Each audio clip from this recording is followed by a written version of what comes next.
মনির হক চৌধুরী সাহেব কত সুন্দর ভদ্র একজন মানুষ, আর ওনাকে এখন কি বলতেছে, উনি নাকি কুলাঙ্গার। এত গালাগালির উদ্দেশ্য কি, কারণ কি এত গালাগালি? কেন উনি কুমিল্লা 6 আসনে মনোনয়ন পেল? নিজ ইচ্ছাকৃত কি মনোনয়ন আনছে? জোর করে কি আনছে যে আমার এখানে দেন? দলের পক্ষ থেকে দিছে।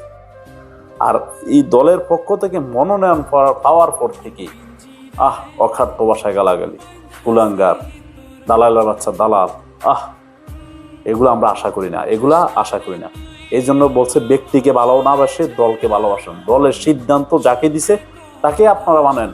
আর আপনারা কি করতেছেন না, যে উনি একজন বিএনপির নেতা, বিএনপি মারামারি কইরা দেখবেন যে জনগণ এগুলো দেখে হাসতেছে না। এই যে এখন আপনার মনির হক চৌধুরী সাহেবকে গালাগালি করতেছেন, উনি কি আওয়ামী লীগের কোনো নেতা, বা জামাতের কোনো নেতা, না জাতীয় পার্টির নেতা, না কোন পক্ষের নেতা? উনি তো নেতা বিএনপি রে ভাই।